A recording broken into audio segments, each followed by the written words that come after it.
안녕하세요. 우리 앞뒤 좌우에 인사 한번 해보겠습니다. 당신 때문에 살만 납니다. 이렇게 한번 인사 한번 해보겠습니다. 자, 시작.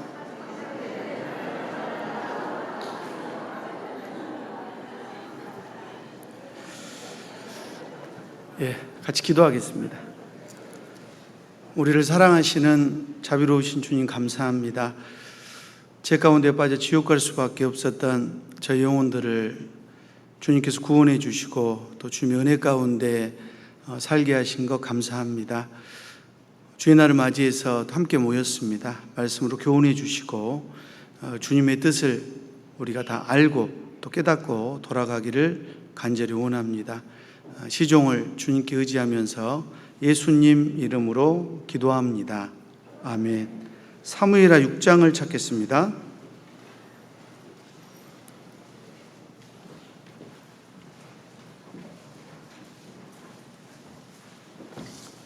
사무엘하 6장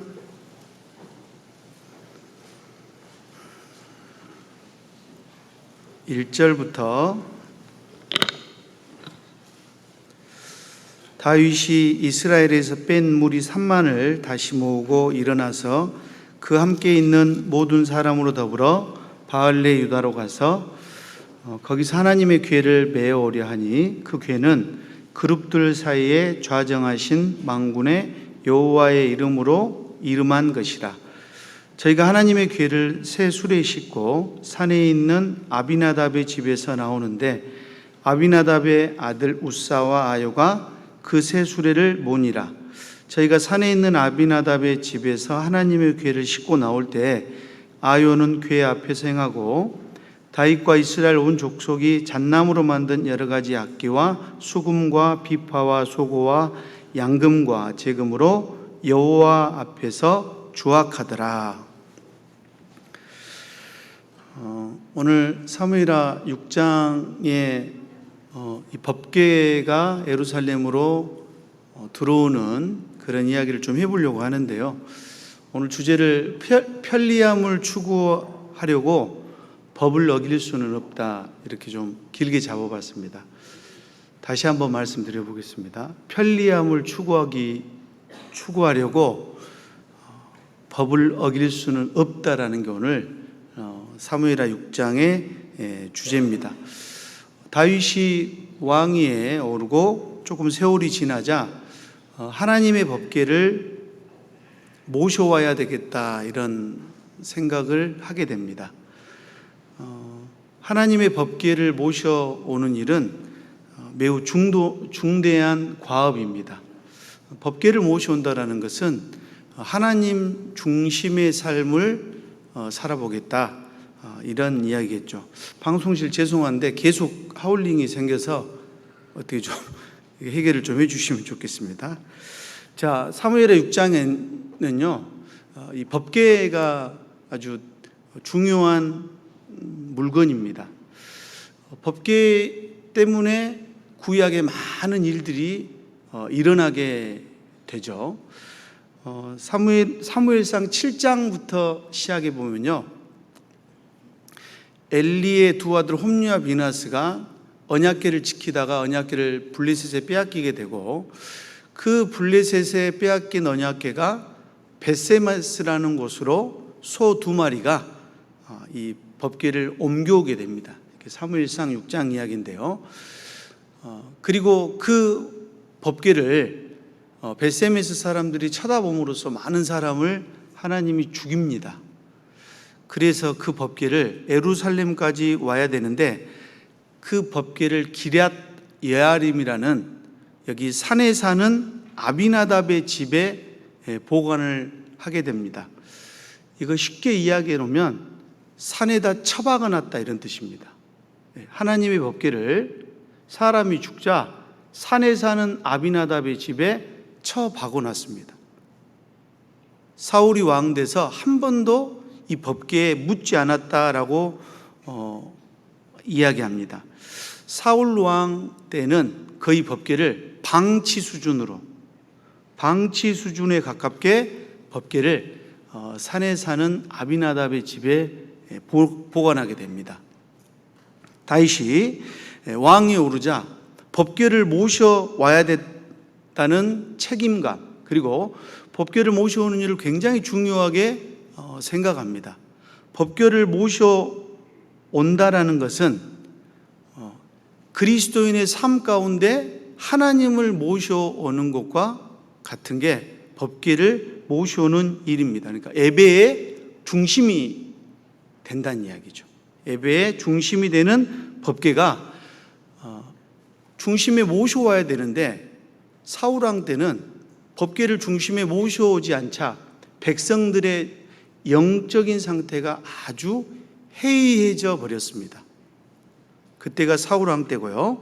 그래서 다윗은 왕이 되자 법궤를 모셔와야 될 필요성을 느끼게 되고 아주 중요하게 생각을 하게 됩니다. 법궤를 앞세운다는 것은요, 하나님 우선 사상이고 하나님 중심 사상이 법궤를 모셔오는 일입니다. 자, 그런데 법궤 앞에 물어봐야 되고, 하나님께 법궤 앞에 묻고 법궤를 앞세웠을 때 하나님의 역사가 나타나는데, 이 법궤를 사울 왕은 아비나답의 집에 처박아 놓고 한 번도 신경도 쓰지 않았고, 성경에는 역대상 13장에 보면요, 사울 왕 때는 묻지 아니하였다라고 되어 있습니다. 법궤에 묻지 아니하였다, 하나님께 한 번도 묻지 않았다라고 정리를 합니다. 법궤 중심이 되지 않으면 사람은 인본주의적인 사상이 중심이 됩니다. 다시 한번요, 법궤가 중심이 되지 않으면 인간의 생각이 전부이냐, 내가 맞는 것처럼. 세상 사람이 얼마나 똑똑하고 훌륭합니까? 그리스도인도 마찬가지입니다. 나름 배웠고 또 지식이 있고 다 가졌는데, 중요한 건 하나님께 물어봐야 될 일들이 있는데 하나님께 묻지 않자 굉장히 영적인 상태가 해이해지게 돼 있습니다. 법궤를 중요하게 생각하지 않았고 사울왕 때는 관심도 없었습니다. 법궤에 대한 관심도 없었고 묻지도 않았습니다. 그만큼 사울왕 때는 인본주의적인 사상, 인간적인 생각이 아주 앞섰던 그런 시대가 이 사울왕 시대였습니다. 그런데 자, 방금 우리가 사무엘하 6장에 다윗이 이제 왕이 되고 일정한 무리를 빼서 하나님의 궤를 메어서 올라오자라고 이야기를 하게 됩니다. 그런데 여기는 특별하게 백성들이 반응이 나와 있지 않잖아요. 자, 여기를 잡아놓으시고 역대상 13장을 찾아보겠습니다.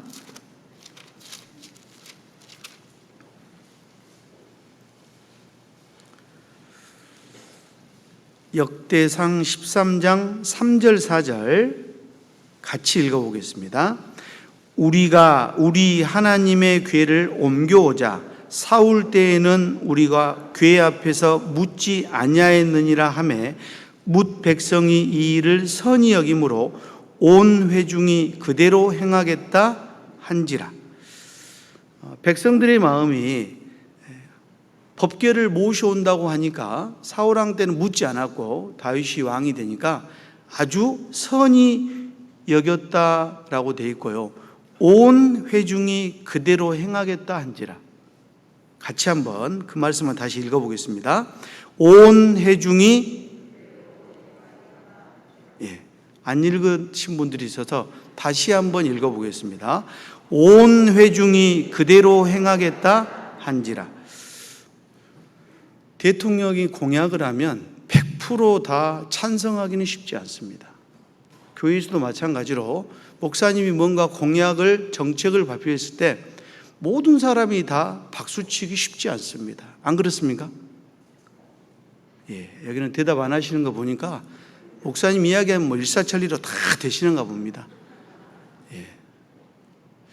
이 일은 정말 쉽지 않은데 이 백성들의 마음이 온 회중이 그대로 행하겠다 했다라는 것, 모든 사람들이 순종해줬고 아멘했다, 그런 뜻입니다.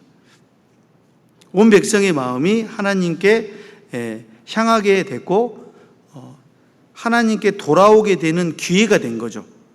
법궤가 돌아온다라는 것은 백성의 마음이 하나님 중심이 된다, 그런 뜻입니다. 6절, 다윗이 온 이스라엘을 거느리고 바알라 곧 유다에 속한 기럇 예아림에 올라가서 여호와 하나님의 궤를 메어오려 하니, 같이 읽겠습니다.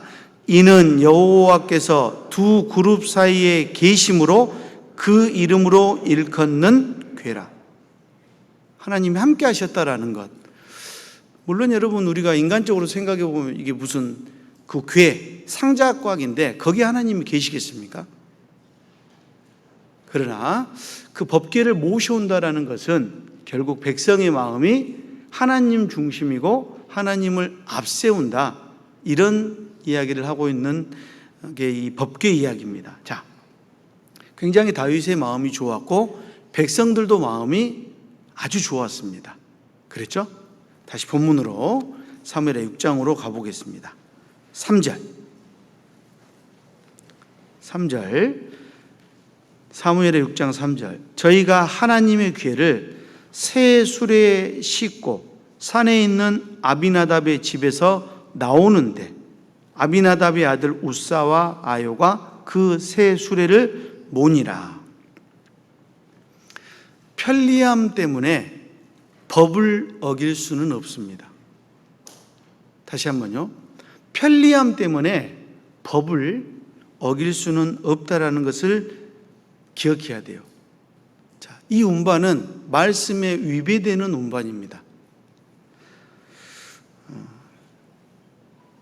다윗과 그의 많은 장로들, 그들이 인간적인 논의는 했습니다. 인간적인 논의, 장로회의죠.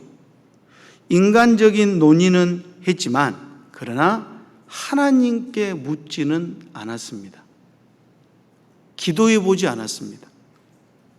그래서 그들이 수레를, 이 법궤를 메고 와야 되는 법궤를 새 수레를 만들어서, 수레를 아주 잘 만들었겠죠. 요즘 대통령 전용 차, 전용기 얼마나 많은 돈을 들여서 만듭니까? 근데 왕 것도 아니고 하나님 거 옮겨오니까 얼마나 잘 만들었겠어요. 대충 만들지는 않았을 겁니다, 이 수레는. 그런데 왜 이런 방식으로 그들은 옮기려고 했을까? 이 방식은 누구 방식이죠? 다시 한번 묻겠습니다. 이 방식은 누구의 방식일까요? 사람의 방식이죠. 자, 이 방식은 블레셋 방백들의 방식이었습니다. 이 방식은 사무엘상 6장에 가보면 블레셋이 법궤를 벳세메스로 보낼 때 이런 방식을 취해서 보냈거든요. 자, 그 방식이 익숙해져 있는지 모르지만, 자, 이 방식으로는 안 되거든요. 사람은 아무리 좋은 뜻이라 할지라도 먼저는 하나님께 물어보는 것이 우선입니다. 묻지 않고 메고 가야 할 언약궤를 새 수레에 싣는 것은 잘못된 방법입니다. 뜻은 좋았지만 방법이 문제였던 거죠. 하나님의 방법이 아니었습니다.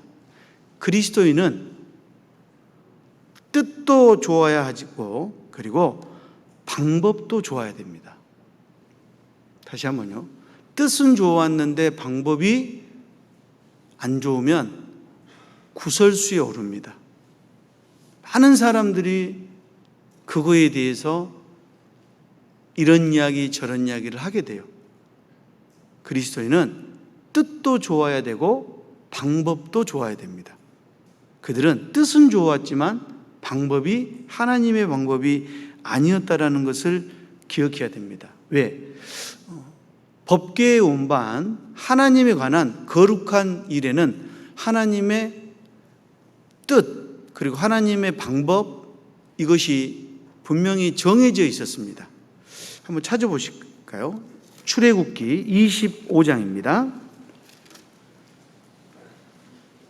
출애굽기 25장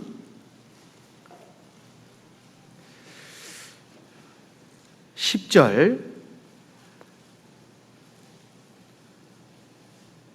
그들은 조각목으로 궤를 짓되, 14절, 그 채를 궤 양편 고리에 꿰어서 궤를 매게 하며 채를 꿰어 고리에 꿰은 대로 두고 빼어내지 말지며 내가 내게 줄 증거판을 궤 속에 둘지며, 21절, 속죄소를 궤 위에 얹고 내가 내게 줄 증거판을 궤 속에 넣으라.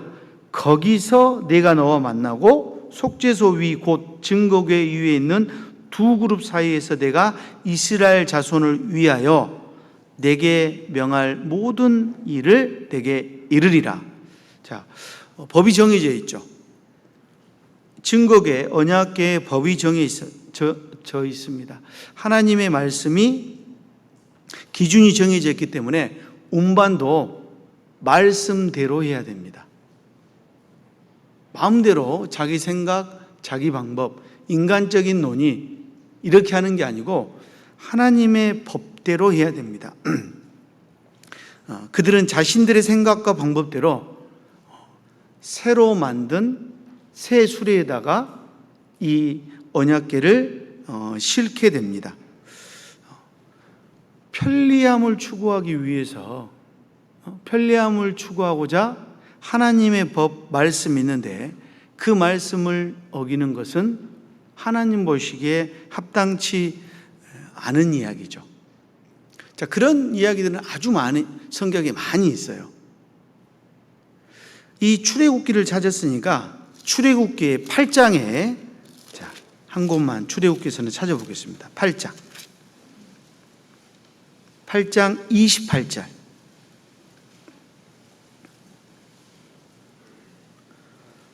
바로가 가로되 내가 너희를 보내리니 너희가 너희 하나님 여호와께 광야에서 희생을 드릴 것이나, 같이 읽겠습니다. 너무 멀리는 가지 말라. 그런즉 너희는 나를 위하여 기도하라. 자, 그 유명한 출애굽 사건에 모세가 바로 왕을 만나서 서로 딜을 하죠. 그런데 이게 2차 타협안인데요. 네 번째 재앙이 끝나고 나니까 이제 바로가 모세에게 이야기를 합니다. 좋다. 자, 재앙을 거둬라. 대신에 너희가 가는 것을 내가 허락하겠다. 그런데 여기 말씀처럼 여호와께 광야에서 희생을 드려라. 야, 굳이 가나안 땅까지 가려고 해. 가까운 광야 있잖아. 너 200만이나 되는데 사람뿐이니 너희가 가진 짐승 또 도구들 이거 다 가지고 가나안 땅 가기 쉽지 않잖아. 뭐 그렇게 멀리 가려고 해. 가까운 길이 있는데 쉬운 길이 있잖아. 쉬운 길이 있는데 뭐 굳이 그렇게 멀리 가려고 해. 하나님은요, 반드시 가나안 땅까지 가야 됩니다. 젖과 꿀이 흐르는 가나안 땅까지 가는 것이 하나님의 마음이에요. 그래서 성경이 누차례 창세기 15장부터 아브라함에게 벌써 젖과 꿀이 흐르는 가나안 땅을 약속해 놨죠. 그런데 바로가 아유, 뭐 그렇게 멀리 가려고 해. 쉬운 길 있잖아. 너무 멀리 가지 마. 여러분, 내 삶 가운데 그런 일이 꽤 있습니다. 아이고, 말씀 다 끝났어. 뭐 5분 들으려고 가. 아이고, 구역 모임 끝났는데 너 밥도 안 먹었잖아. 여러분, 이런 일 많지 않습니까? 아이, 수요일 뭐 굳이 꼭 가야 돼? 바쁘잖아. 그냥 서울중앙교회에서 생방송 하잖아. 그거 들어. 그건 또 짧잖아, 시간도. 말씀 꼭 1.0 배속으로 들을 거 있어? 좀 빨리 들어. 한 1.5배로. 시간도 짧고 얼마나 좋아. 여러분 삶 가운데 이런 많은 것들이 있습니다. 실은. 너무 멀리 가지 마. 쉬운 길 있잖아. 왜 가나안까지 가려고 해? 힘들지. 그러지 않습니까? 쉬운 길이 있어요. 편리한 게 있어. 편리하지만 그게 편리하다고 해서 하나님의 법을 무시할 수 없고 법을 지키지 않을 수 없다라는 것. 열왕기상에 또 하나 찾아보겠습니다. 열왕기상 12장.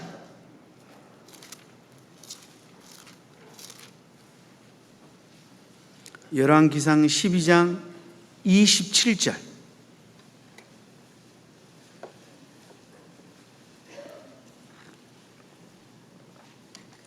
536페이지 열왕기상 12장 27절.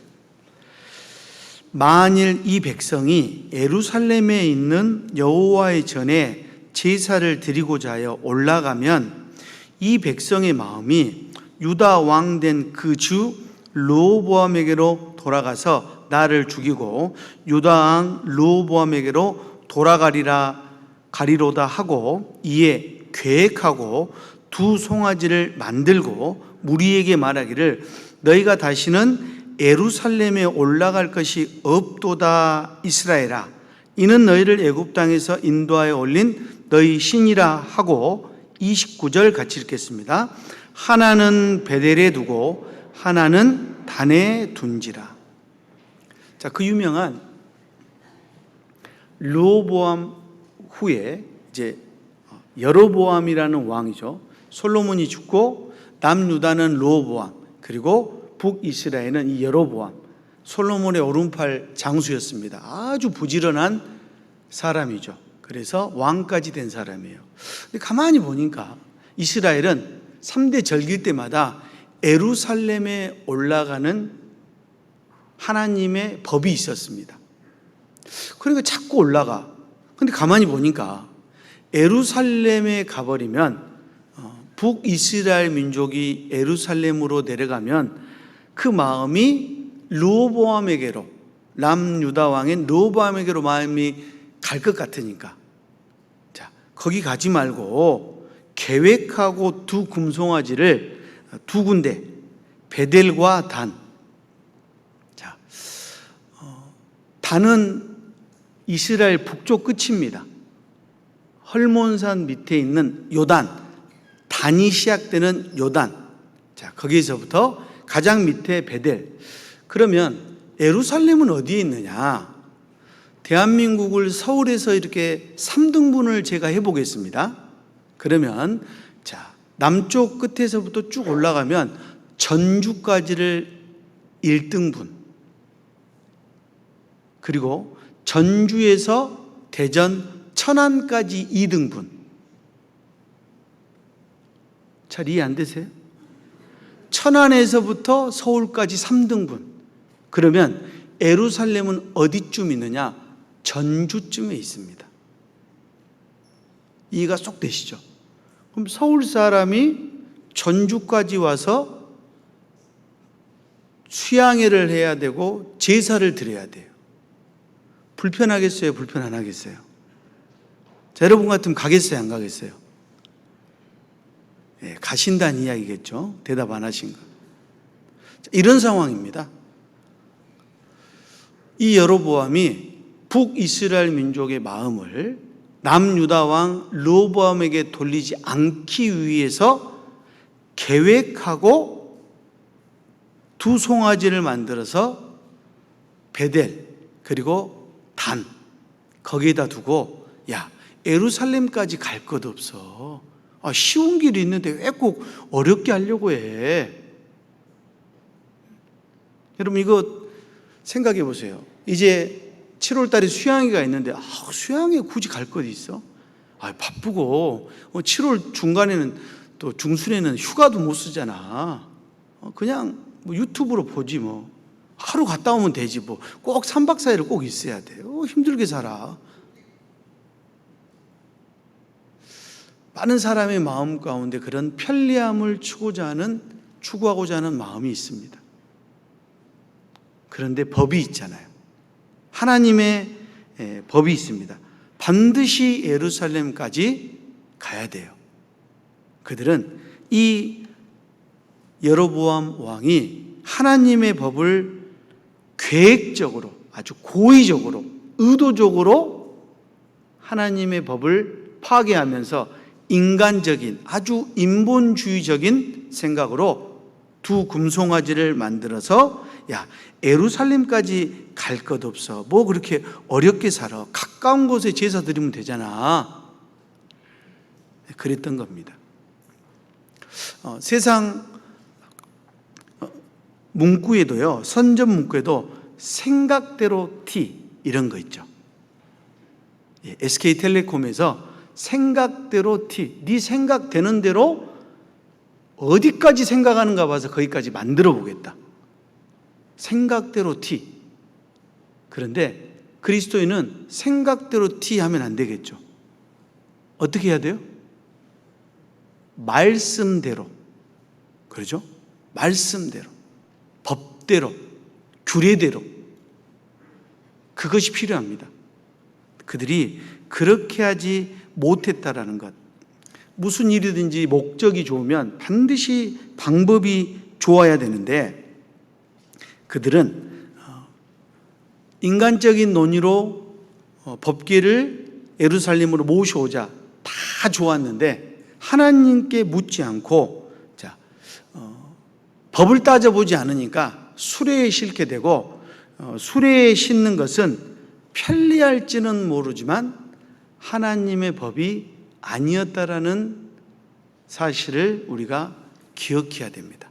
하나님의 법대로 해야 되는데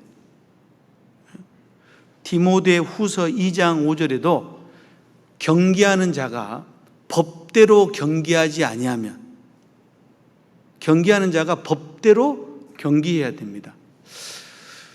가끔씩은 우리가 TV에서 그 운동 경기를 볼 때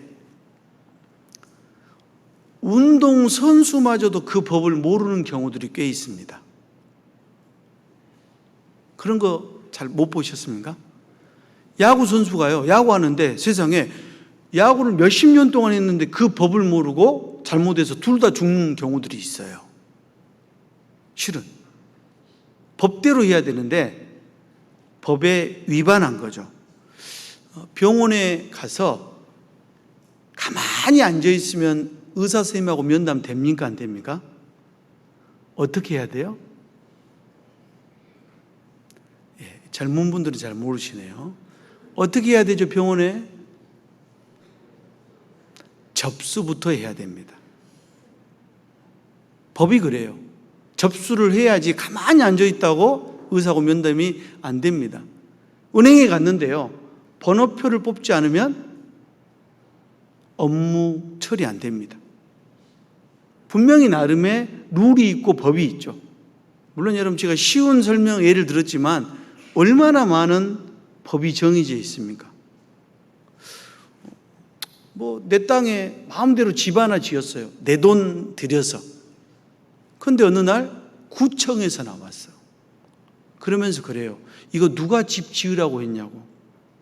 그러면 아주 자신 있게 내가 내 땅에 내 돈 들여서 집 지었는데 당신이 뭐라고 하냐.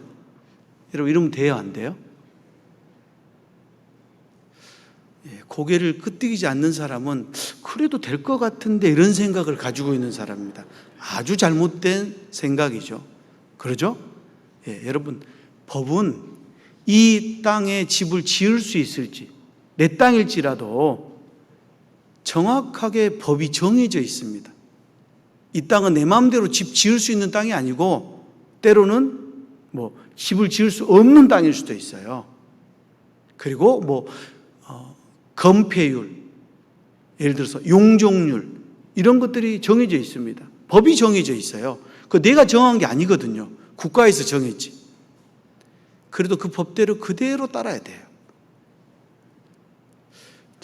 그리스도인이 잘 생각해 봐야 됩니다. 법대로 해야 되는 것, 그거 오늘 다윗 왕도 그렇게 성경에 익숙하고 많은 시편을 지었던 그 다윗도 결국 하나님께 묻지 않고 가서 이 법궤를 새 수레에 가지고 오다가 문제가 생깁니다. 다시 본문으로 가겠습니다.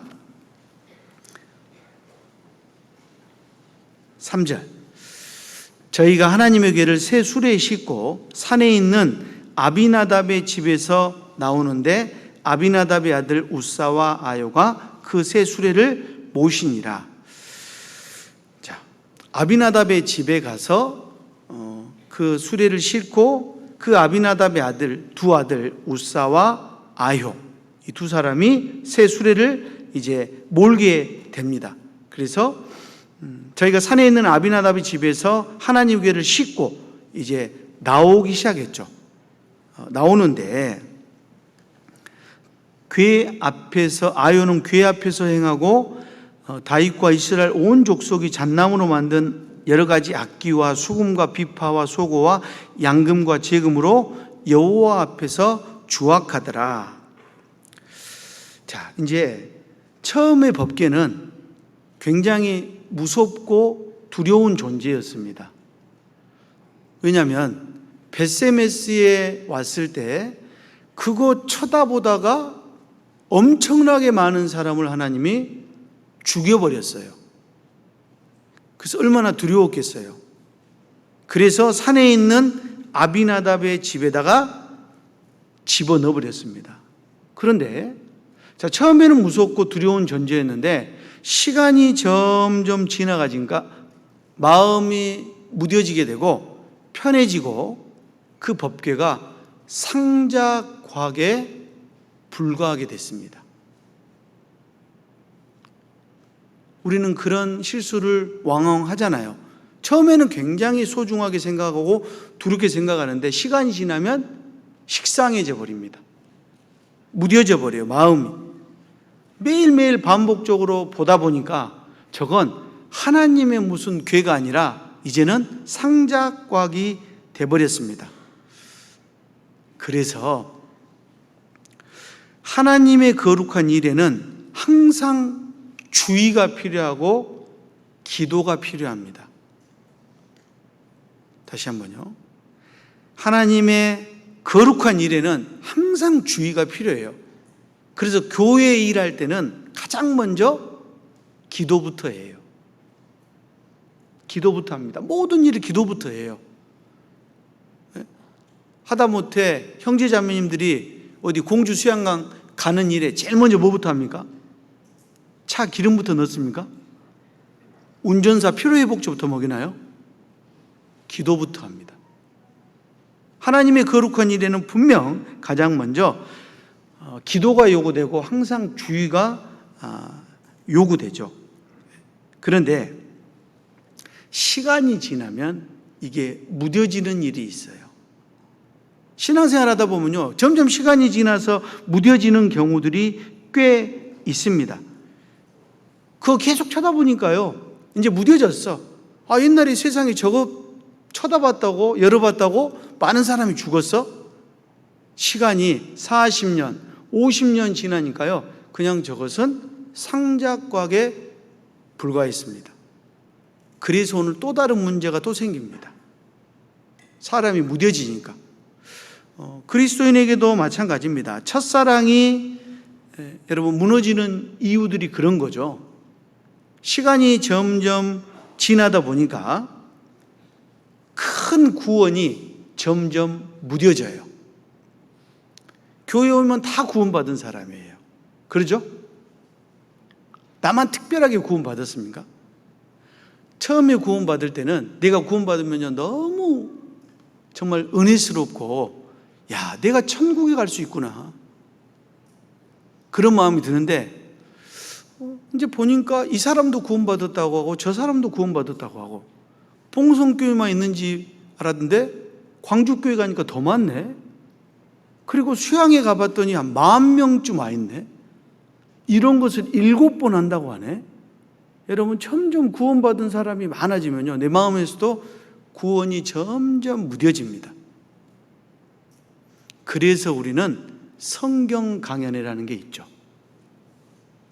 성경 강연회는 첫날부터 끝날까지 다 들어야 됩니다. 그랬을 때 첫사랑이 그나마 회복돼요. 주일 말씀 아무리 많이 들어도요, 첫사랑 회복 안 됩니다.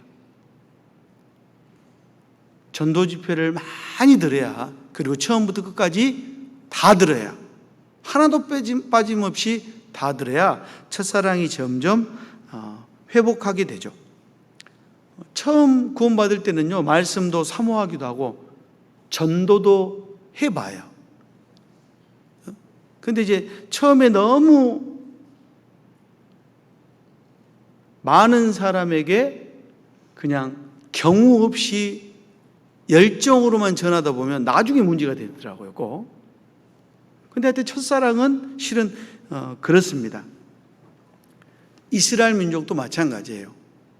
오늘 이 아비나답의 집에 있는 두 아들도 처음에는 무서운 존재였지만 시간이 점점 지나서 마음이 무뎌지니까 이제는 상좌곽에 불과했습니다.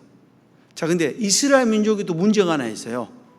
그들이 지금 하나님의 법대로 어깨에 메고 가야 되는데 그렇게 않고 새 수레에 싣고 기분 좋게 지금 악기를 가지고 여호와 앞에서 주악했다. 말씀대로 하지 않으면서, 말씀대로 살지 않으면서 기쁘게 뛰어노는 것 자체가 이건 잘못된 행위라는 것을 하나님이 이야기했습니다. 말씀대로는 살지 않으면서, 말씀대로는 하지 않으면서 마치 그렇게 사는 것처럼 기쁘게 뛰어노는 것, 그것이 잘못이라는 것. 뜻이 좋았다면 방법도 좋아야 되는데 뜻은 좋았지만 방법이 좋지 않았습니다. 그래서 이런 문제가 생겼죠. 6절. 저희가 나곤의 타작마당에 이르러서는 소들이 뛴으로 웃사가 손을 들어 하나님의 궤를 붙들었더니 여호와 하나님의 웃사의 잘못함을 인하여 진노하사 저를 그곳에서 치시니 저가 거기 하나님의 궤 곁에서 죽으니라. 자, 차로 오다가 차라리 집에서 나올 때 뛰었으면 모르는데 잘 오고 있다가 나곤의 타작마당에 딱 이르렀더니 소들이 뛰었습니다. 소들이 뛰었다라는 것은 율법대로 하지 않았던 이스라엘에 대한 하나님의 징계였죠. 징계였어요. 그러니까 소들이 뛰니까 언약궤를 만지면 돼요, 안 돼요? 안 됩니다. 안 돼. 민수기 4장 15절에 가보면요, 거룩한 성물은 만지지 말지니 죽을까 하노라, 이런 말씀이 있어요. 그리고 그 언약궤에 대한 규례가 사람도 지정되어 있습니다. 고앗 자손이 반드시 어깨에 맬 것이며, 매야 돼. 고앗 자손, 그들이 어깨에 메고 운반을 해야 돼요. 그걸 다른 사람이 함부로 만지면 하나님이 죽이겠다라고 법을 정해놨습니다. 법계에 대한 엄격한 규례가 있었어요. 만지지 말라라는 규례가 있음에도 불구하고 웃사가 이것을 만지게 됩니다. 웃사 여러분, 왜 만졌을까요?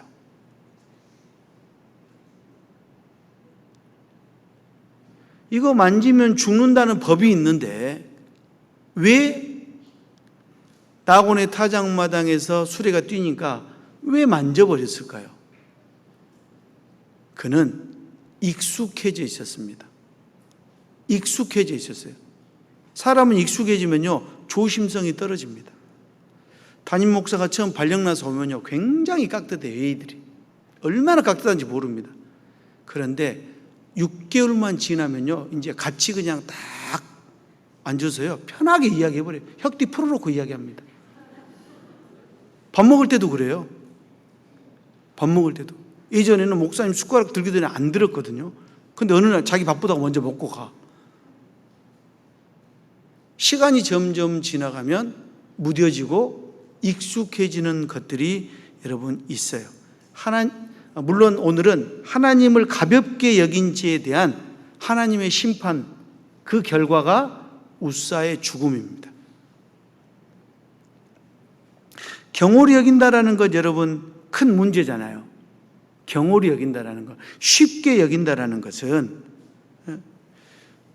창세기 25장의 에서 이야기가 팥죽 한 그릇에 장자의 명분을 판 에서. 팥죽이 맛이 있죠. 팥죽 아주 맛있습니다.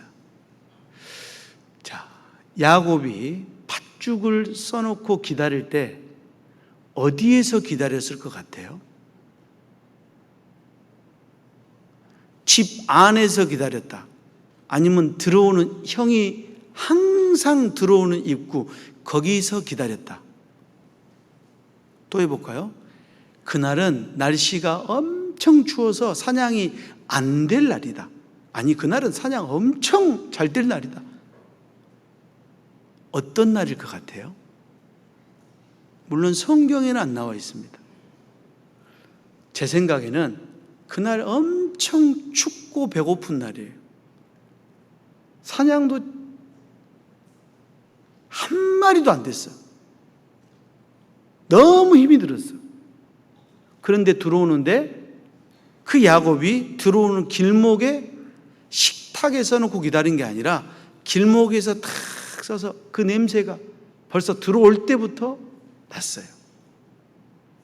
배고픈 에서는요, 장자의 명분을 평상시도 경홀히 여겼는데 그날 동생이 딜을 할 때 장자의 명분 줘.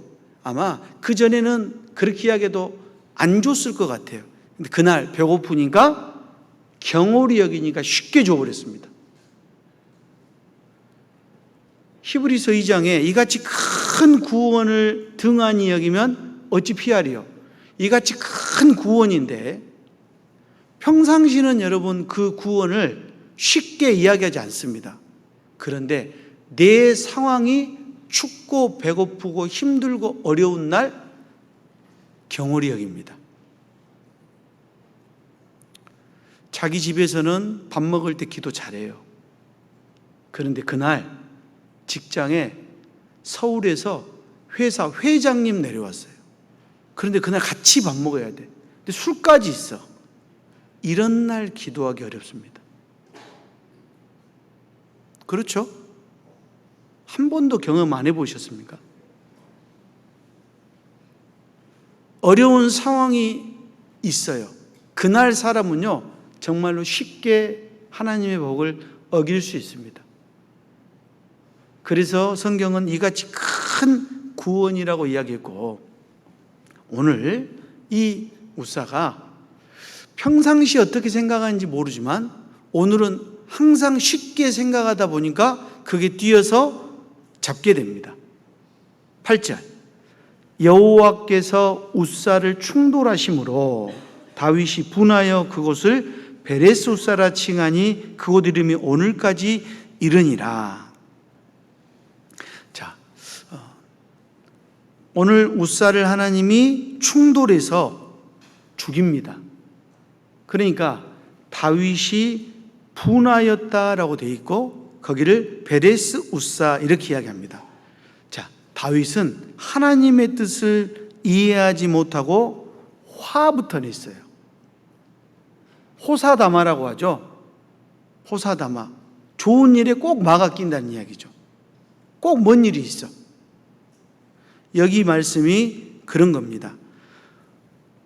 다윗이요, 뜻이 너무 좋게, 백성들도 다 좋게 여겨서 아비나답의 집에 가서, 그것도 산에 있는 거기에서 이 언약궤를 운반해 오는데 얼마나 좋아요. 그런데 하나님이 세상에 웃사가 저거 잡았다고 죽여버렸습니다. 그러면 자, 다윗 여러분 어떻게 해야 됩니까? 여러분이 다윗 입장이라면 다윗 여러분, 여러분은 이런 경우라면 나는 어떻게 해야 될까? 이것이 생각되어져야 이 말씀이 이해가 됩니다. 안 그러면 오늘 설교는요, 그냥 설교 그러고 끝나버려요. 다윗의 마음, 하나님의 마음, 하나님의 입장, 다윗의 입장을 생각해 봐야 돼요. 자, 다윗은 화부터 냈습니다. 분하여. 내가 하나님을 하는데 세상에 이럴 수가 있어? 좋은 뜻으로 시작했는데, 좋은 뜻으로 시작했지만 고난이 닥치면 화낼 수 있습니다. 다시 한번요. 좋은 뜻으로 시작했지만 고난이 닥치면 화부터, 분노부터 낼 수 있어요. 그런 일 참 많습니다. 교회에서도 여러분 이런 일이 얼마나 많은지 아세요? 좋은 뜻으로 시작했는데 뭔가 문제가 생기면요, 화부터 내. 그러니까 내가 그렇게 하지 말자고 했잖아요. 봉사위원 모임 때는 1대 9였어. 그런데 다 결정했고 그렇게 진행하는데 안 되면 보라고요. 그럴 줄 알았다고 내가. 다윗의 마음이 그랬습니다. 여러분, 그런 상황일 때 우리는 일단 철저히 묵상을 해봐야 돼요. 기도부터 해봐야 돼요. 다윗은 화부터 냈습니다. 도대체 원인이 무엇인지, 왜 도대체 이런 일이 있는 것인지, 뭐가 잘못됐는지를 돌아보고 기도하고 기다려야 될 필요가 있는데 다윗이 화부터 냈습니다.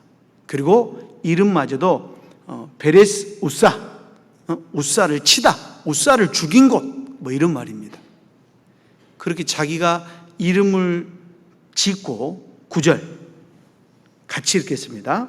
다윗이 그날에 여호와를 두려워하여 가로되 여호와의 궤가 어찌 내게로 오리요 하고. 자, 다윗이 처음에는 얼마나 좋은 뜻으로 시작을 했어요. 그런데 한 가지 문제가 생기니까 다윗이 지금까지 먹었던 마음을 다 포기해 버립니다. 그럴 수 있죠. 이것도 짧게 예를 하나 들어보면 건축원금을 작정을 했어. 그런데 자기 뜻대로 안 돼. 아니면 오늘 교회에서 뭔가 트러블이 생겼어. 에이씨, 안 해. 여러분, 제가 그런 사람 꽤 많이 봤습니다.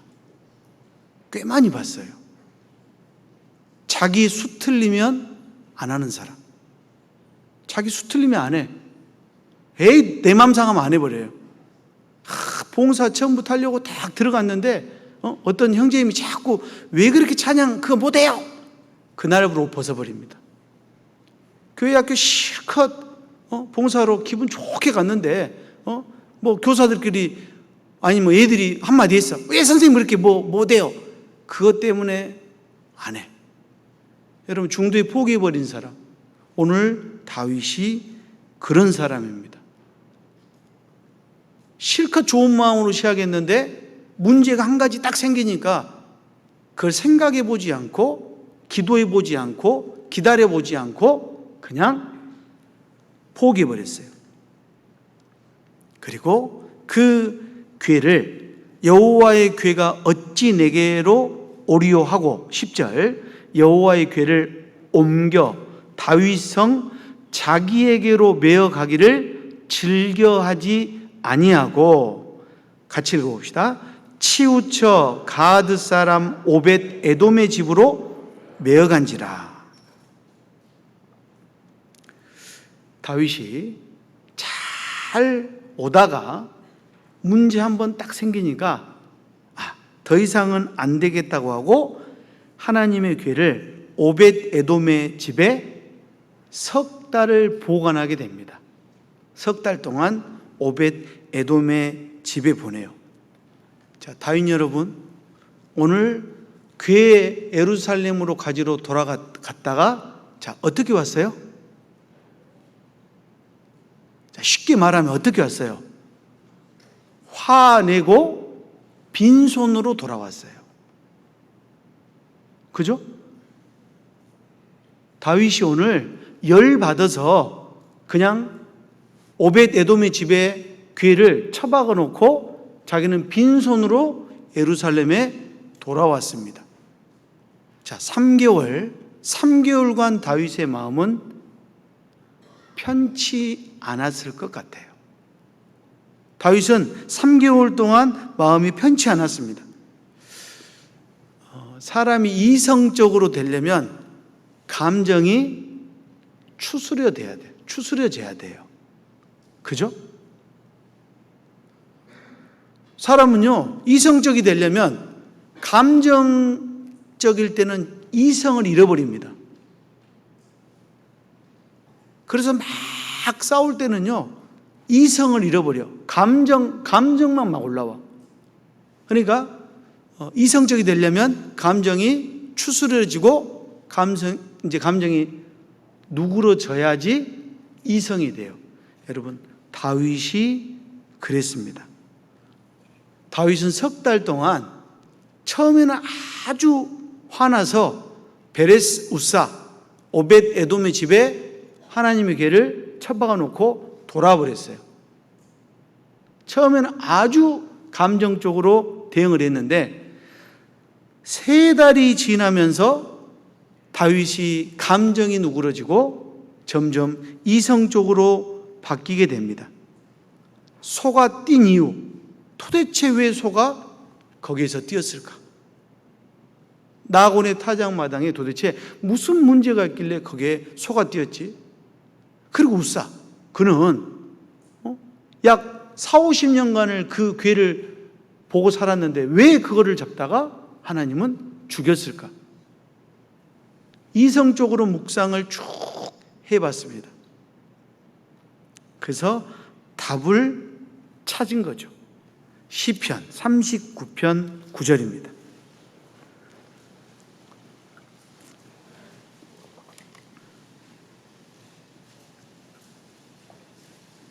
시편 39편 9절 같이 읽어보겠습니다. 내가 잠잠하고 입을 열지 아니하오면 주께서 이를 행하신 연고니이다. 여러분, 다윗의 마음이 이랬습니다. 내가 잠잠하고 입을 열지 아니하오면 주께서 이를 행하신 연고니이다. 다윗은 모든 일에 하나님을 개입시키는 사람입니다. 왜 도대체 하나님이 그렇게 하셨을까? 하나님을 개입시켰다라는 것. 그리스도인에게 우연이란 없습니다. 왜 도대체 그런 거야? 우연 없습니다. 철저한 하나님의 계획과 설계라는 것. 하나님의 계획과 설계입니다. 주께서 이를 행하신 연고니이다. 엄청 좋은 일이 있었죠. 지금까지 살아오면서 그 좋은 일은 주께서 이를 행하신 연고입니다. 반대로 생각해 봅시다. 엄청 안 좋은 일이 있어. 슬프고 비극적인 일. 그거 주께서 행하신 연고입니다. 잘 되는 것도 주께서 행하셨고 못 되는 것도 주께서 행하셨어요. 돈을 많이 버는 것도 주께서 행하셨다면 쪽박 나는 것도 주께서 행하신 겁니다. 건강한 것도 주님이 행하셨다면 아픈 것도 주께서 행하신 거예요. 모든 것이 합력하여 선을 이루느니라. 때로는 그 말씀을요, 모든 사람 형제자매가 합력하면 선됩니다. 미안하지만 그 말씀은 그런 말씀이 아닙니다. 모든 것이 합력하여 선을 이룬다라는 건 구원받기 전 플러스 구원받은 후 이거 합하면 선이란 뜻이에요. 구원받고 나서도 잘 살았던 것 플러스 정말 잘 못 살았던 거 합해서 선이란 뜻이에요. 못 살았기 때문에 그것 때문에 잘 산다는 뜻입니다. 그게 다 더해서 선이 됐어요. 내가 구원받기 전에는 엉망이었는데 구원받고 난 후에 그거 쳐다보니까 내가 더 잘 살아야 되겠구나. 이게 합력해서 선을 이룬다는 말입니다. 오늘 똑같아요. 다윗의 마음 가운데 잠잠하고 입을 열지 아니하였다. 왜? 주께서 행하신 연고다. 그 모든 게 하나님이 그렇게 하신 거다라는 마음을 3개월이 지나면서 다윗은 답을 찾았습니다. 답을 찾으니까 답을 찾은 이에게 하나님의 뜻이 전달되죠. 자, 본문으로 다시 가보겠습니다. 11절. 여호와의 궤가 가드 사람 오벳 에돔의 집에 석 달을 있었는데, 같이 읽겠습니다. 여호와께서 오벳 에돔과 그 온 집에 복을 주시니라. 자, 오벳 에돔은 종이고 직업이 문지기입니다. 문지기. 자, 그 오벳 에돔의 집에 석 달 동안, 아주 긴 세월은 아니죠. 석 달이니까. 석 달 동안 왕이 예루살렘으로 싣고 가다가, 하나님의 궤, 여호와의 궤를 싣고 가다가 정말 느닷없이, 그러죠? 자기 서 있었는데 느닷없이, 야 오벳에돔, 니네 집에 가져가. 자기는 전혀 계획이 없었는데 느닷없이 왕이 문제 생기니까 오벳에돔 집에 가져가라고 이야기를 했습니다.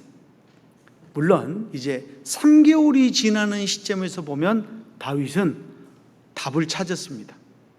3개월 지나니까 답을 찾았어요. 끊임없이 묵상하고 마음을 쓰고 생각하니까 하나님이 답을 줬어요.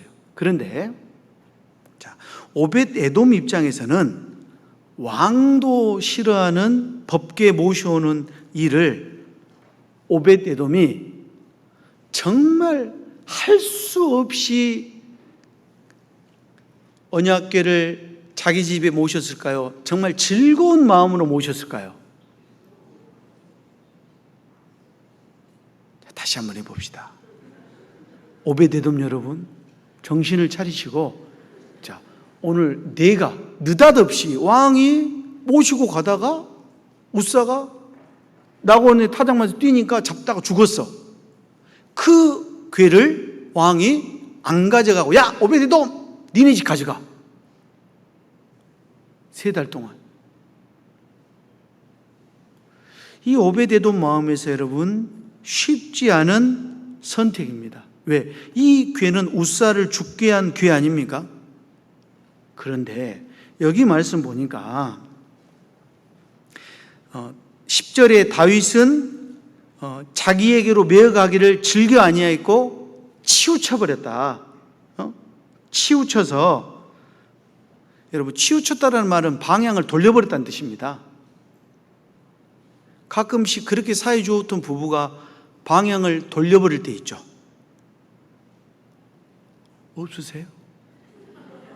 네, 항상 쳐다보다가 세월 지나니까 코 곤다고 등 돌리고 자고 치우칠 때가 있잖아요. 다윗의 마음이, 여러분 치우친다라는 건 방향을 돌리다 이런 뜻이에요.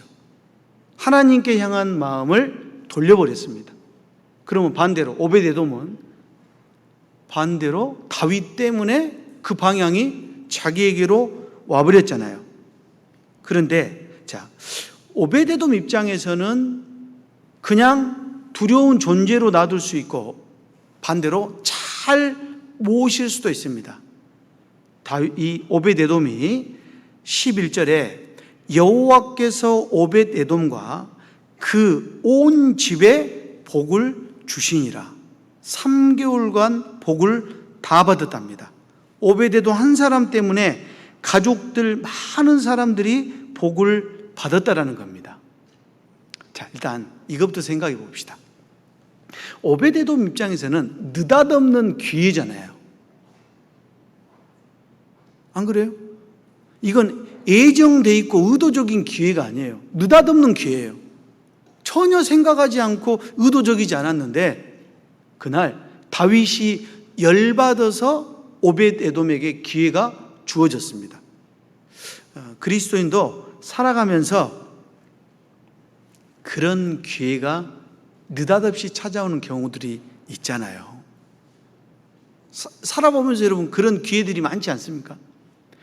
교회당을 건축할 수 있는 기회. 아마 여기 앉아 계신 우리 형제자매님들 중에 교회당 건축에 직접 헌금하고 또 몸으로 희생하고 헌신할 수 있었던 그 기회를 가졌던 분들이 있을 겁니다. 또 어떤 분은 교회를 시작할 때 시작할 수 있는 기회, 자립할 수 있는 기회, 또 때로는 공주 수양관에 헌금에 동참할 수 있는 기회. 자기가 의도하지 않았지만 그런 기회들이 가끔은 찾아올 수 있는데 이 오베데돔은 그 기회를 너무 좋게 생각하고 잘 받아들였던 것. 그래서 하나님이 복을 내려줬습니다. 오베데돔 관점에서는요, 굉장히 복을 받은 거예요. 동남아시아에 이렇게 가서 택시를 타면 안전벨트가 하나뿐이 없습니다. 대부분 자동차는 하나뿐이 없어요. 한국에 3명의 임원이 출장을 갔어요. 근데 차를 딱 보니까 안전벨트가 하나뿐이 없는 거예요. 그 3명이 택시를 3대로 나눠서 타고 출장을 끝내고 돌아왔습니다. 그리고 비용을 청구했어요. 자, 오너 여러분, 3명이 택시를 한 대씩 타고 비용을 청구했어요. 이해되세요? 안 되세요? 대답해 보세요. 이해되세요? 안 되세요? 안 돼야 정상이죠. 그런데 이 회사가 안전을 추구하는 회사예요. 안전을 추구하는 회사입니다. 3사람 징계감이에요? 칭찬받을 일이에요? 아까 분명히 여러분은 저놈들 다 징계감이야 이렇게 생각했는데 갑자기 목사가 이 회사가 안전을 추구하는 회사입니다. 그러니까 갑자기 생각이 바뀌어 버렸어요.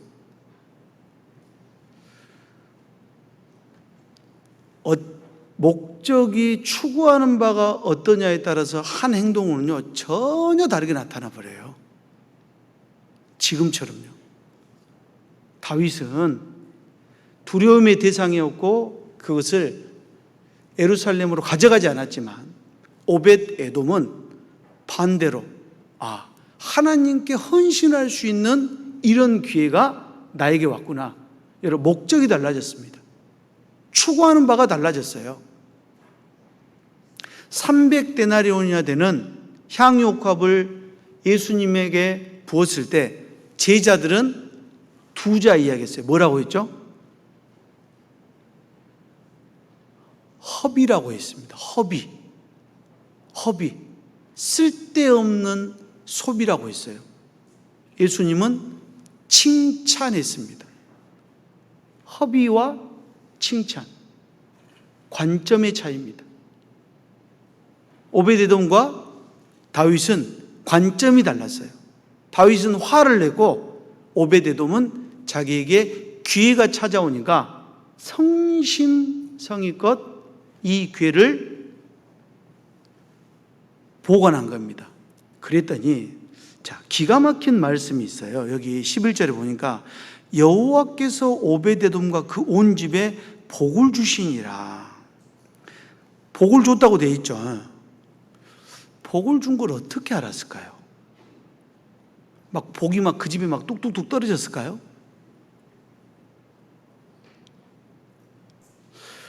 요셉이 보디발의 집에 갔어. 그런데 그런 말씀이 있어요. 여호와께서 요셉과 함께 하심으로 그 집이 형통케 됨이니라. 그것도 형통케 됨을 보았느니라. 그런 말씀이 있거든요. 어떻게 봤을까요? 여호와께서 요셉에게 복 주신 걸 어떻게 봤을까요? 그건 눈으로 봤다는 이야기가 아니겠죠. 요셉이 저는 가나안 신, 애굽 당신들이 이렇게 신이 많지만 진짜 신, 가나안 신을 믿는 사람입니다. 그리고 요셉이 하는 일마다 복을 받으니까 아하, 여호와께서 복을 주셨구나. 그걸 그들이 알았고요. 여기도 마찬가지로 오벳 에돔의 집에 온 집에 복을 줬다라는 걸 어떻게 3달간 알 수 있었느냐? 역대상에 그 답이 있습니다. 역대상 26장.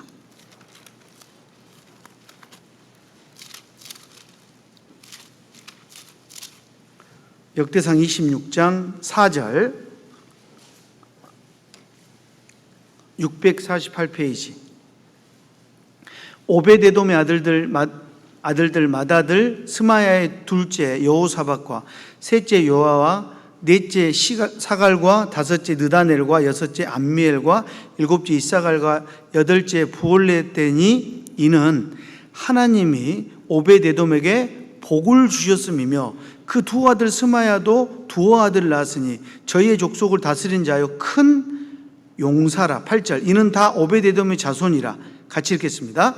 저희와 그 아들들과 그 형제들은 다 능력이 있어 그 직무를 잘하는 자니 오벳에돔에게서 난 자가 62명.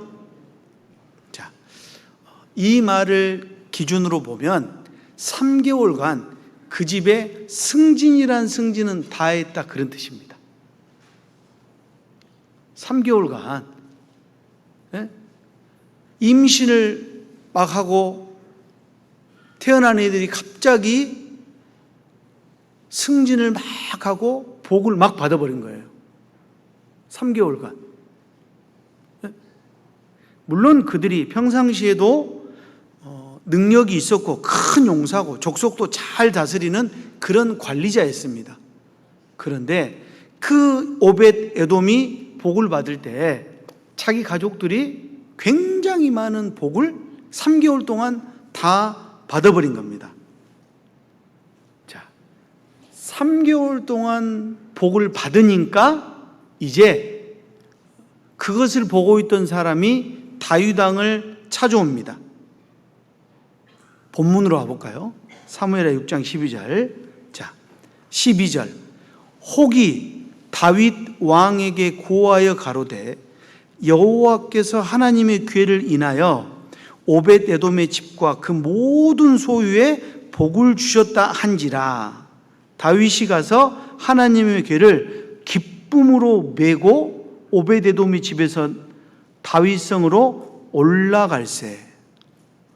자, 한 말씀에 다윗이 완전히 바뀌어버렸고, 여기 보니까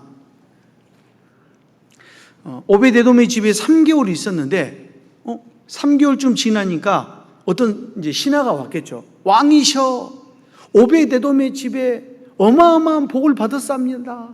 어떤 복을 받았느냐? 자식들이 갑자기 승진을 다 하고, 의도적이지 않지만 짐승들이 엄청나게 막 불었습니다. 지금으로 말하면 막 돈이 막 집에 막 쌓였습니다. 뭐 이런 거죠. 막 사업이 갑자기 번창하고 잘 됐습니다. 다윗이 알았어요. 아하, 하나님의 사인이구나. 하나님이 주시는 신호구나. 이 여호와의 귀를 그 집에 3개월 모셨는데 하나님이 엄청난 복을 주셨다라는 것. 여러분, 복을 주셨다라는 것은 다윗이 3개월간 하나님께 묵상하고 기도한 그 대가고, 그리고 회개의 계기가 됐습니다. 아, 내가 잘못 생각했구나. 하나님의 뜻은 그게 아닌데 자신의 잘못, 즉 그렇지, 하나님의 법에 출애굽기 25장, 민수기 24장에 반드시 이 언약궤는 고앗 자손이 어깨에 메고 가야 되는데 내가 세상에 미쳤지. 세상에 새 수레를 만들어서 그것 좀 편하자고 세상에 그걸 그렇게 왔어? 아이고 이 인간아. 여러분 다윗이 그렇게 하고 여봐라 찾아라 말씀을. 도대체 이 언약궤를 어떻게 운반해야 되느냐. 왕이시여 성경에 이렇게 돼 있나이다. 다윗이 그 답을 찾고 여러분 믿었습니다. 그가 답을 찾고 믿으니까 한 번에 이렇게 옮겨왔어요. 역대상 15장에 그런 말씀이 있거든요. 역대상 15장. 자, 언약궤를 메고 올 때 역대상 15장 1절 2절을 다윗의 마음, 이제 그 중간에 다윗의 마음입니다. 다윗이 다윗성에서 자기를 위하여 궁궐을 세우고 또 하나님의 기회를 위하여 처소를 예비하고 위하여 장막을 치고 가로되 레위 사람 외에는 하나님의 기회를 맬 수 없나니 이는 여호와께서 저희를 택하사 하나님의 기회를 메고 영원히 저를 섬기게 하셨음이니라 하고 이스라엘의 온 무리를 예루살렘으로 모으고 여호와의 기회를 그 예비한 곳으로 메어 올리고자 하여. 원래 이렇게 시작했는데 그런 문제가 있었고 다시 이 다윗의 마음이 12절 저희에게 이르되 너희는 레위 사람의 족장이니 너희와 너희 형제는 몸을 성결케 하고 내가 예비한 곳으로 이스라엘 하나님 여호와의 궤를 메어 올리라. 전에는 같이 읽어봅시다. 너희가 매지 아니하였으므로 우리 하나님 여호와께서 우리를 충돌하셨나니 이는 우리가 규례대로 저에게 구하지 아니하였음이니라. 규례대로 하지 않았다는 것을 다윗이 깨달았어요. 알았습니다. 아하, 이것이 잘못됐었구나. 궤는 레위 사람이 고앗 자손이 어깨에 메고 운반해야 되는데 그렇게 하지 않았구나. 이게 하나님의 방법이 아니었구나. 매지 아니하였구나. 그러니까 하나님이 충돌했구나. 규례대로 구하지 아니하였구나. 다윗은 그것을 깨달았습니다. 다윗이 철저히 기도하고 회개하고 하나님께 이번에 물었습니다. 하나님 왜 그랬습니까? 왜 그렇게 하셨어요? 도대체 왜 그런 거예요? 왜 죽인 거예요? 왜 그러신 거예요? 하나님이 답을 주셨습니다. 석 달이라는 시간에 왜 하나님의 법대로 하지 않았다라는 것. 너의 삶이 불순종이다. 법대로 하지 않았다. 너 뜻은 좋지만 방법도 하나님의 뜻에 맞게 해야 돼. 하나님의 말씀과 하나님의 방법대로 운반해야 돼. 그렇게 운반했을 때 운반이 가능했습니다. 가능하니까요. 다윗이 얼마나 여러분 기분이 좋았겠어요. 그러죠? 다시 본문으로 와보시면요. 12절에 13절 여호와의 궤를 맨 사람들이 6걸음을 행하며 다윗이 소와 살찐 것으로 제사를 드리고 여호와 앞에서 힘을 다하여 춤을 추는데 때 배 에봇을 입었더라. 자, 하나님의 말씀과 하나님의 방법대로 오니까 석 달 전에는 법궤는 두려움의 대상이었습니다. 우사를 죽인 두려움의 대상이었어요. 그런데 자, 하나님의 말씀대로 하니까 이제는 기쁨의 대상으로 바뀌었습니다. 순종에서 오는 기쁨이 있고요. 반대로 불순종에서 오는 두려움이 있습니다. 그렇죠. 순종할 때 얼마나 기분 좋아요. 헌금도요. 내가 정말 기분 좋게 헌금하면요. 그 기쁨이 있어요. 얼마를 했든 간에. 그런데 이번 달 조금 어려워서 그걸 떼어 먹었습니다. 그러면 한 달 내내 마음이 불편해요. 하나님이 어떻게 징계할까 봐 굉장히 두렵습니다. 저만 그런가요? 분명히 순종에서 오는 기쁨이 있고 불순종에서 오는 두려움이 있어요. 그 있습니다. 다윗이 이제 3달 전에는 법궤 두려움의 대상이었는데 이제 하나님의 법대로 이 법궤를 가져오니까 너무나도 즐거워서 하나님의 궤를 기쁨으로 메고 오니까 여호와 앞에서 힘을 다해서 풍악을 울리면서 춤을 췄습니다.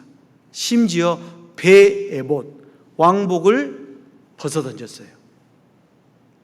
나는 하나님 앞에서는 왕이 아니다. 진정한 왕은 하나님이다. 그 왕이 들어오니까 어땠어요? 베에봇 왕복을 벗어던지고 주님 앞에서 겸손하게 베옷을 입고 춤을 같이 니나노 닐리리아 춤을 췄습니다. 너무 기분 좋게. 다윗의 마음이 바뀌었고 하나님도 너무 좋아하셨죠. 자, 그런데 꼭 이렇게 이런 일이 있을 때는 하나님이 우리에게 교훈을 주기 위해서 꼭 다른 사람 하나를 우리한테 교훈으로 주기 위해서 한 사람을 꼭 반대 사람을 등장시킵니다. 오늘 그 사람이 16절 여호와의 궤가 다윗성으로 들어올 때 사울의 딸 미갈이 창으로 내다보다가 다윗 왕이 여호와 앞에서 뛰놀며 춤추는 것을 보고 심중에 저를 업신 여기느니라. 자, 여기 이상한 단어가 있습니다. 어떤 단어가 좀 이상하죠? 미갈. 지금 미갈의 신부는 뭐예요? 왕비야, 왕비. 그러면 여기에 쓰려면 다윗의 아내 미갈, 왕비 미갈 이렇게 써야 돼요. 그런데 자, 사무엘하 6장에 미갈을 설명할 때 16절에 사울의 딸 미갈이라고 했죠. 20절 중반문에도 사울의 딸 미갈이라고 되어 있네요. 23절 끝에도 그러므로 사울의 딸 미갈 3번을 반복해 놨습니다. 성경에 반복한다라는 것은 굉장히 중요한 의미가 있다는 뜻이죠. 사울의 딸 미갈, 지 아버지하고 똑같은 미갈 이런 뜻입니다. 왜? 사울은 한 번도 여호와의 궤에 묻지 않았던 사람이에요. 그 아버지를 닮아서 사울의 딸 미갈이 저 언약궤 저것이 뭐라고 이렇게 생각한 거예요. 그래서 왕이 옷을 벗고 기쁨으로 춤을 추니까 심중에 저를 업신 여기느니라. 저 궤 저까지 게 뭐라고 세상에 저거 돌아온다고 왕이 채통 없이 세상에 옷을 다 벗고 저렇게 할 수가 있어? 17절 여호와의 궤를 메고 들어가서 다윗이 위하여 친 장막 가운데 그 예비한 자리에 두매 다윗이 번제와 화목제를 여호와 앞에 드리니라. 다윗이 번제와 화목제를 드리기를 마치고 만군의 여호와 이름으로 백성에게 축복하고 같이 읽어봅시다. 모든 백성 곧 온 이스라엘 무리의 물온 남녀하고 떡 한 개와 고기 한 조각과 건포도 떡 한 덩이씩 나눠주매 모든 백성이 각기 집으로 돌아가니라. 다윗이 얼마나 기분이 좋았으면요, 궤를 딱 예비한 자리에 두고 그리고 가장 먼저 번제와 화목제를 하나님께 드리고, 번제와 화목제를 드리라고 했으니까 번제와 화목제를 여호와께 드리고 만군의 여호와의 이름으로 백성에게 축복을 탁 하고, 축복만 한 것이 아니라 뭐도 했다고요? 이게 우리나라 말로 기마이, 일본 말로 기마에, 기분 좋게 한턱 쏘았다고요. 다윗이 사제를 털어서 한두 사람에게 준 게 아니고 모든 백성 곧 온 이스라엘 무리에게 물론 남녀하고 무슨 뜻이냐? 각 사람에게, 남자들만 주는 게 아니라 모든 이스라엘 사람들에게 떡 한 개, 고기 한 조각, 건포도도 떡 하나를 전부 기마에 했습니다. 후하게 대접했다는 뜻이죠. 그렇게 했어요. 다윗이 이렇게 기분이 좋았어요. 사울, 그는 한 번도 백성에게 기마에 했다는 이야기가 없어요. 솔로몬, 그는 그렇게 많은 재산을 가지고 써보지도 못할 재산을 가졌지만 한 번도 백성들에게 대접해 본 적이 없고, 심지어 금 666달란트를 살만한 사람이 세금으로 더 뜯어간 사람이 솔로몬입니다. 읽어보면요. 그런데 다윗은 어려운 일을 얼마나 어려웠어요.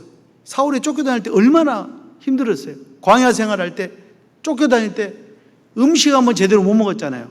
그래서 그는 어려운 사람들의 사정을 알아서 이렇게 기마회를 잘 했습니다. 잘 베풀었어요.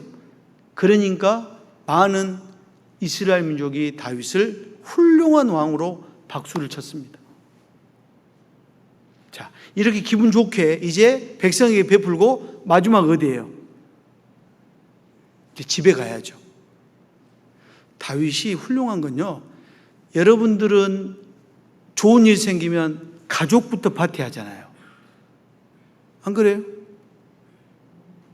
안 그러신 것 같네. 분명히 여러분 집에 가서 오늘, 자, 제 말이 이해 안 되면 집에 가서 둘이 앉아서 이야기해 보세요. 여보, 우리가 좋은 일이 있으면 뭐부터 해? 우리 가족 파티부터 해. 다윗은 정반대였습니다. 백성들을 먼저 생각했고 백성들부터 기마회를 쫙 했어요. 그리고 나서 이제 마지막으로 자기 집에 달려갑니다. 20절. 다윗이 자기의 가족에게 축복하러 돌아오며 이제 집에 갔죠. 사울의 딸 미갈이 나와서 다윗을 맞으며 좋았어요. 가로되 이스라엘 왕이 오늘날 어떻게 영화로우신지 방탕한 자가 염치 없이 자기의 몸을 드러내는 것처럼 오늘날 그 신복의 계집종의 눈앞에 몸을 드러내셨도다. 그냥 한마디로 하면 이런 겁니다. 당신 품위 지키지 못하고 왕으로서 무슨 짓이야 그거. 딱 이렇게 이야기한 겁니다. 다윗이 기분이 너무 좋아서 들어갔더니 부인이 찬물을 쫙 부어버렸어요. 여러분 이런 경우 있죠? 없으세요? 집에 갔더니 진수성찬을 차렸어. 여보 오늘 무슨 날이야? 처먹어. 먹고 싶어요 안 먹고 싶어요? 여러분 이런 경우 꽤 많습니다. 오늘 사울의 딸 미갈이 그런 거예요. 정말 기분 좋게 들어와서 자기 집에 축복하러 들어갔는데 사울의 딸 미갈이 딱 한마디를 해버렸어요. 어떻게 영화로우신지, 아주 비꼬는 말이죠. 당신 정말 영화롭디다, 이런 말입니다. 전라도 말로. 당신 정말 영화롭디다. 당신 정말 나 염치 없어서 혼났습니다, 당신 때문에. 이 사울의 딸 미갈은요, 하나님에 대한 다윗의 순전한 마음, 그 기쁨의 마음을 이해하지 못한 불평, 그것을 이해하지 못하니까 아버지 사울의 영향, 한 번도 언약궤를 중요시하지 않은 불신자의 모습이죠. 그런 모습, 그는 사울의 딸 미갈이 창으로 내다보다가 이렇게 탁 팔짱 끼고 이렇게 쳐다본 거예요. 이렇게 저 밑에 쳐다봤어요. 3층에서 팔짱 끼고 저 밑에 주차장 있죠? 거기 이렇게 쳐다봤어. 그녀는 멀리 서 있었습니다.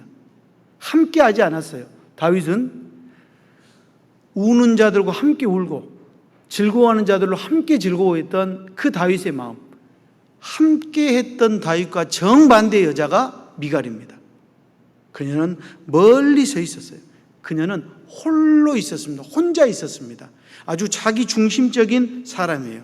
그리고 판단자의 위치에서 아이고 정말로 영화롭습니다. 충고를 가장한 교만, 충고를 가장한 교만, 그리고 명품 귀족 정신.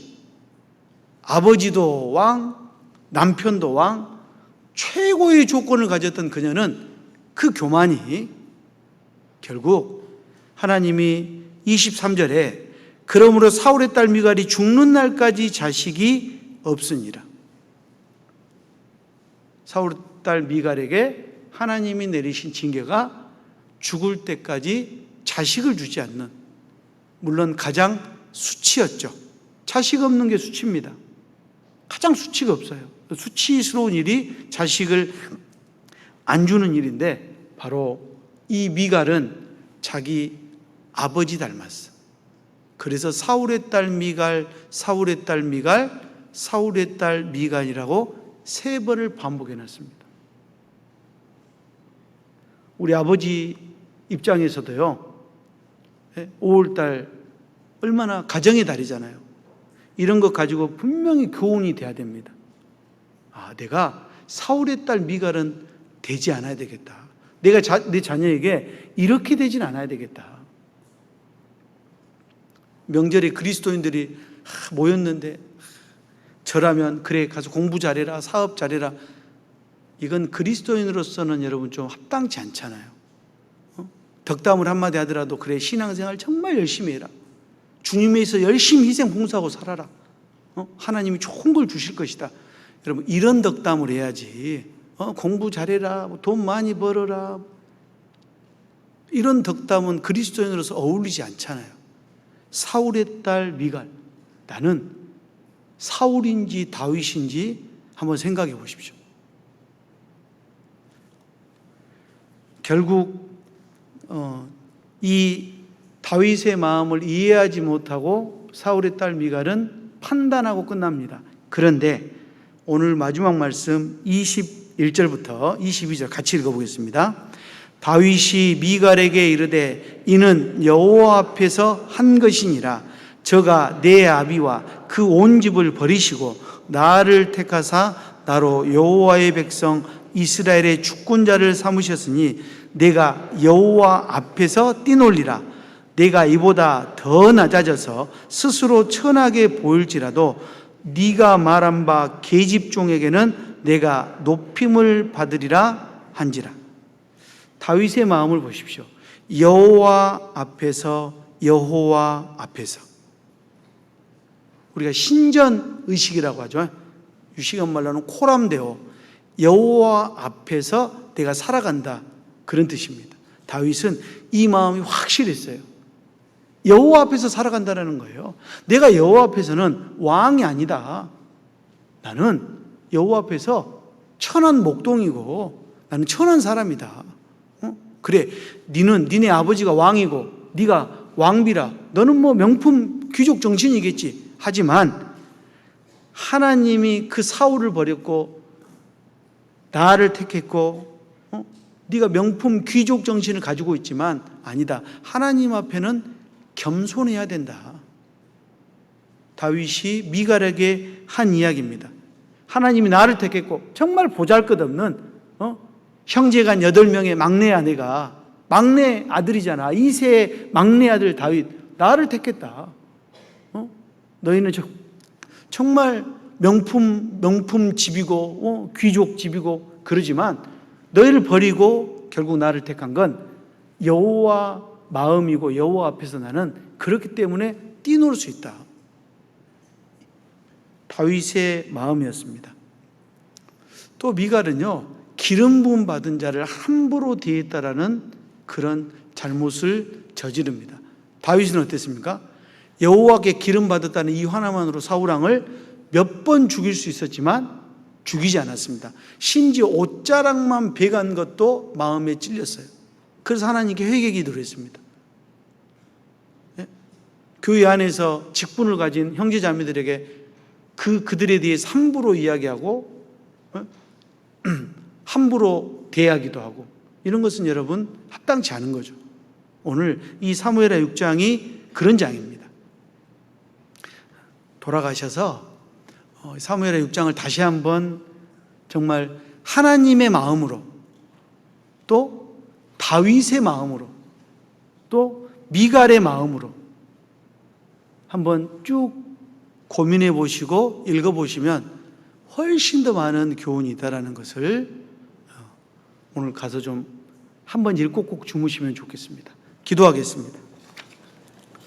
우리를 사랑하시는 주님 감사합니다.